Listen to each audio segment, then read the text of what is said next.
has. Oh, it has. There you go.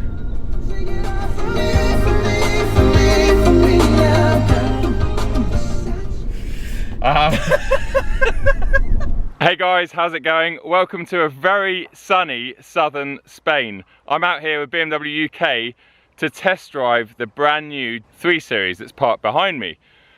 I've actually got Becky with me. She is currently testing out boot space. So if we go around the back, she should be in there. I've only left her in there for a few minutes, but it is pretty hot outside, so this probably isn't too recommendable. Let's open that with the key. No, you've got loads of room, and also you can. These are much better than having to like sort of. Oh, you can escape into the car. Yeah. Oh right, you should have done that. That would have really confused me. Well, but you know when you have to fiddle at the top of the seat. Now Yeah. you don't have to do that, so there is an escape route for all in here. Fantastic. For any of the girls that Joe's puts in his car later date, you can get yourself out. Let's have a quick look around the outside of the car now that Becky's climbed out the boot and stopped being a ballerina. It's all new, this G30 3 Series. It's about 55 kilos lighter, like for like, to the old F20, which doesn't sound like much, but in this day and age where cars are just getting bigger and heavier, it's a substantial amount, and it's pretty cool that they are getting lighter. Exterior styling, I mean, this is white, so it doesn't really help it too much because you can't see too many of the angles, but I particularly like the back end. I think it looks very Alpha Julia, which is not a bad thing. You can see now also, even though this is just the 320D model, it's got the twin exhaust, so one either side as opposed to the old twin pipe on one side. But otherwise, yeah, it's quite subtle. We've got the massive grille around the front, of course. Although on the 3 Series, I don't think it's too bad. It's not the X5 and it's not the 7 Series. So it's a new intelligent grille, or whatever they call it, the one that adapts, so it opens and closes depending on how hot or cold the engine is. Active cruise control, cameras down there, you've got cameras all over it, you've got my GoPros, you just got cameras. This is no M340i, it's just the 4-pot diesel, which is going to be the most popular model for sale in the UK, at least while diesels last, because I know they're trying to get rid of them at the moment, so it'll be interesting to see what happens. And this one is the xDrive version, which is BMW speak for rear wheel drive. They also do an xDrive version, which I'm guessing is probably going to outsell the xDrive, but Becky being a drifter and me being an idiot, we both wanted to pick the rear wheel drive car, so. When he says drifter, it means like drifting through life. yeah. Oh, you didn't think I meant, no, I didn't mean like proper drifter. No, yeah, I meant, yeah, you're drifting through life. Hey, On that bum note, I think we should jump inside and take advantage of some of these beautiful roads and this amazing scenery and this amazing weather. Come husband, let's go on holiday. Even out.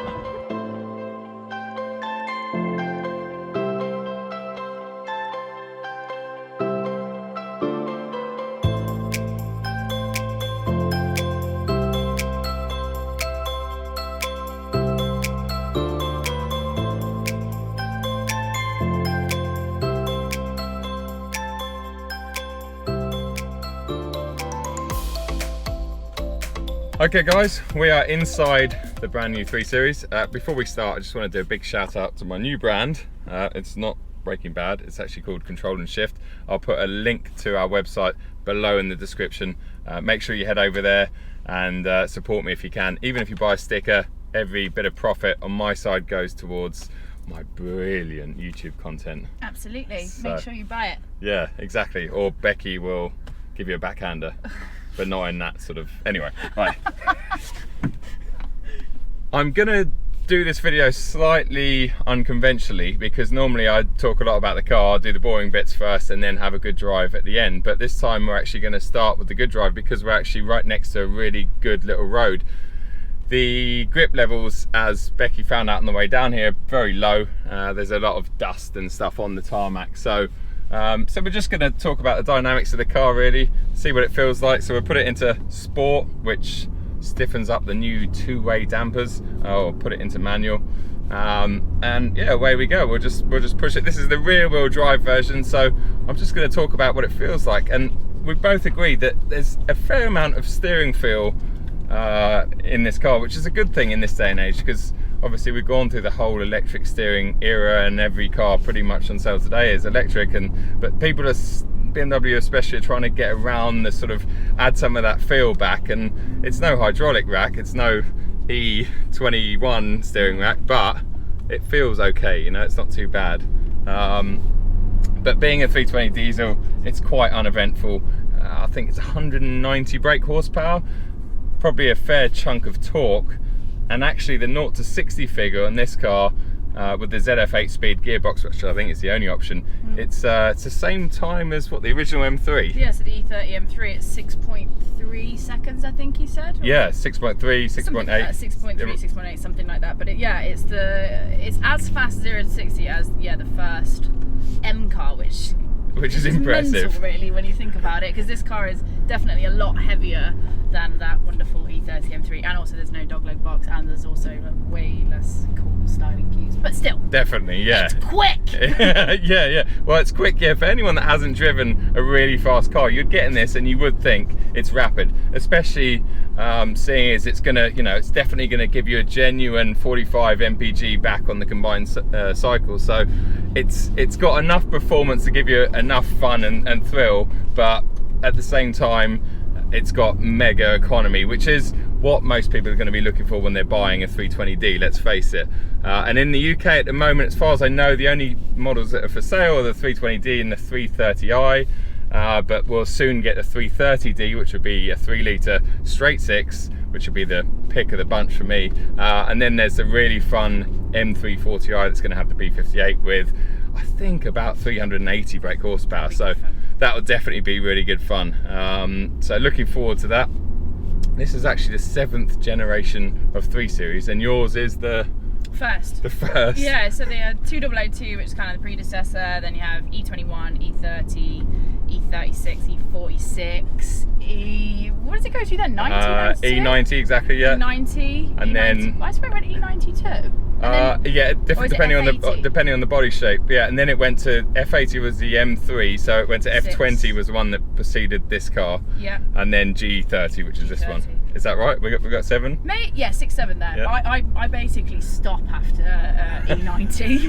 Like, it's way too modern for you. Well, it's just the bottom end of it, like my E20 all the way up to sort of E46, and then like E92, M3. That's my power band right there. Just like, because I just love the older shapes personally. Like new cars, the tech is amazing, they drive really well, but there's just something very pure and honest about the earlier E models. And as I say, my E21 is basically like driving a fag packet on wheels. Yes, but it's got a real soul, hasn't it? It's a fag packet with soul. Yeah, like she's an old girl now. She's 35 years old. Wow. Yeah. So they come a long way, and the 3 Series has always been like the iconic model in my opinion of BMWs.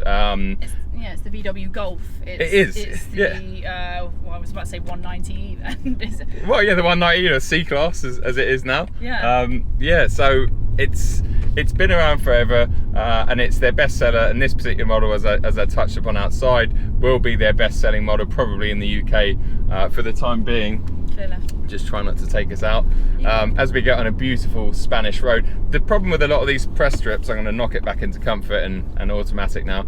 The problem with a lot of these press strips is they take us away to these amazing places, but the roads are just, they're silky smooth, aren't they? And they're about as far away from a typical British A road as possibly could be. Yeah, I mean, they're the equivalent of a windy M1. Do you know what I mean? Yeah, windy M1. Yeah, without anyone out there, like a nice, quiet, windy M1. But it's still a nice place to sort of get the feel of the car. And in fact, we've kind of taken this one slightly off-road a bit earlier, and we know that the suspension can deal with that. So, not that I'd admit that on camera, of course. Every new model that's released, BMW, for example, this one it's just so capable. It's like everything that you could possibly need. I mean, it'll drive for you. It will climate control for you. It will back into a space for you. It will serve you tea in the morning. Like, it will do everything that you possibly need and massage your ass. Yeah, this is very true. Not this model, but they do that. They do that. Even that. in like M5? Yeah, my 7 Series has a massaging your arse function. Well, there you go. You can do everything. It would be nice if it could make you a cup of tea in the morning though, like a really good one. You hold up, you wait a couple of years, mate, and the thing will be microwaving you your panini as you walk through the door. Okay, I'll hold you on that one. Yeah, so other things to talk about are the 3 Series, that this new chassis is, they say, between 25 and 50% stiffer than the old one, and that's why the new BTCC car, they've suddenly jumped back onto the 3 Series again, because as a base chassis it's very stiff and very good. When you've got a stiff chassis, it just makes everything else much easier to set up, i.e. suspension, etc., when you've got a very sturdy base. So that's really interesting to hear, and the fact that, as I said before, they're about 55 kilos lighter. The coefficients of the aerodynamics of the car, the drag, how slippery it slips through the air. It's approximately 0.26 in the original model down to 0.23. Yes! So that would mean that the car effectively goes through the air much quicker, therefore creating less drag, therefore much more fuel efficient. There we go. Yeah. Dude, I could do your channel. Yeah. Am I that boring? Something else that's vastly improved, and something I noticed immediately as soon as we pulled away earlier on from the hotel when we picked the car up, was how quiet it is in here. And you don't hear that. It's not the greatest 4-pot diesel in the world. Like, even I'll put my hand up and say it's not, like, it does a great job at producing power and torque and being efficient, but it's sound. It's a 4-cylinder diesel, you can't do much with it. But the double glazing glass, which is now standard on all the 3 Series, completely eliminates any external sound. So in a model like this, brilliant. I worry for things like the M340i, where you want to hear some engine sound.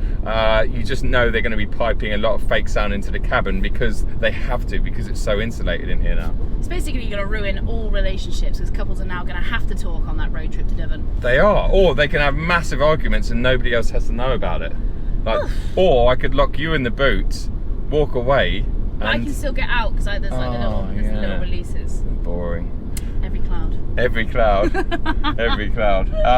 What else? Let's just talk quickly about the interior. So we've got the brand new operating system 7 in here, which I call iDrive 7, because I'm just not going to stoop down to operating, even though I've said it 50 times already. But operating system 7, it's got the new... This fake carbon stuff is... Yeah, some of the trim in here is not great. And in fact, I was in one at Becky BMW yesterday, and it had it didn't seem to have any trim. It was all black, and it looks so much better. This particular car. If it was piano black, it'd be a little bit. I just really. Yeah, it's just too much. It's too much of a contrast. But then it probably appeals to some people, I guess. And the new function, I can't remember what the technical name for it is. Has it got gesture? It might have gesture. Oh, it has. It has. There you go.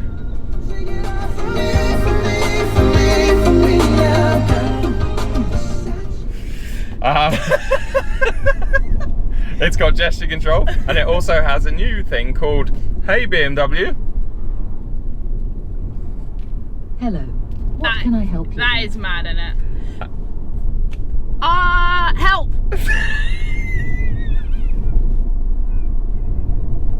Oh Christ, it's a bit. Let me. Apparently, also it learns your voice, so it might not understand, especially Becky, because she's like a bit of a Brummy, aren't you? You've got a bit of a sketchy accent. Yeah, slight Midlands. Midlands. Are my brake pads still okay? Joe wore them out. God, it's slow though. It is a bit slow, isn't it? Maybe it's because we're in the middle of nowhere. Though? Yeah, it must be. Is it listening to us? Please wait. Please wait. It's not really helpful if you're in a barrier, is it? My brake pad's gonna work! Okay, well that's... I didn't quite understand you. Oh, don't worry about it, love. Don't worry about it. But basically... She understood that then. Yeah, just soon I'm fine. Just soon later. Yeah. Basically, I've seen it work very well on, it does learn your voice, and I know from my car that just the basic voice control in my 7 and even in my M2 works very well. This one, it goes further, so you can ask it to turn the heating up and down, you can ask it to turn your heated seat on, you can ask it, like Becky did, if your brake pads are okay, and the most random things. So it's a bit like Siri, but for your car. Is it a bit gimmicky? Maybe. It's something to talk about, something for us to talk about on these press trips, but it probably in practice, once it learns your voice and if it actually works, it is very handy. Sometimes I jump in my car and just say take me home, and it takes me home. Talking of take me home, this car has got all the very latest autonomous drive functions, just like the 8 Series does. So I can set that up literally. So now it's slowing down because that car's just moving out the way, but let's just speed it up so it's happy now. It can see the lines. I'm just going to get past this truck because I don't want to kill Becky, and there you go. I'll let go of the wheel now and it's driving, and it will do that for about 40 odd seconds. I've set the speed so it's using adaptive cruise control to keep a safe distance from that little panda in front, and it pretty much does everything else. And it's a really good, as I found out, or me and Steph found out recently, it's a really good function, and it works well when the roads aren't too busy. So that's definitely not a gimmicky thing. In terms of the dashboard and stuff, obviously with the operating system 7, you've got all the brand new really cool digital dash, and it does look a step up from the old school stuff, but I still, probably like you, prefer, let's get past this, is it empty? Yeah. We're good. Anyway, probably a bit like you do, I still prefer analog dials. Yeah, no, I like to see like the rev counter, like obviously moving around with me, but Yep. I don't know what it is about digital dashes. Like I don't mind them, but we're so used to driving performance cars where it's a little bit more critical. Whereas in this thing, I mean, what does it even rev to? 3,000? Yeah, about 5 actually now. Let's have a go. Let's. Okay, so 3rd gear, no, 4th gear, and hopefully it'll hold gear as well. Oh no, I wasn't in manual. 1 sec. Yeah, I mean, I just think for something like this, like this is what I would call a workhorse. Oh, it changed gear. Oh, that's a pain. Yeah, so about 4,800. Yeah, it's a workhorse. It's not a sporty model. It's a workhorse, and it's pleasant. It's pleasant. Yeah, that's a good way of summing this car up. I think it's pleasant, and I think for a long road trip, I have to say the ride quality is really good, considering we're on. Guessing is the spec sheet down there. Yeah. I think we're on 19s maybe. What spec have we got here? 18s. 18s. Okay. Well, still the ride's very good. Run flats. Jeebus. Oh yeah, run flats and no spare tyre. We've got the technology package in here, right? Yeah, premium tech pack, premium pack, comfort pack, tech pack. You really would want the tech pack because that is the heads-up display. Yep. Gesture control, Wi-Fi spot prep. Electric glass sunroof. Oh, I keep forgetting we've got a sunroof. Yep. Lumbar support, driver, comfort access, extended storage. And then these apparently are the sports seats, but like... Yeah, they're not. They don't feel massively supportive, do they? But then I think they're very adjustable and they're fully electric. I think electric seats are now standard on the M Sport models. The option list has gone from 45 separate options available on the F20 to now just 10, which is a brilliant thing. I think it's a great. I think it's brilliant. Just it cuts out the headache of choosing loads of options, and it also means that the stock or the base car comes with a lot more standard options.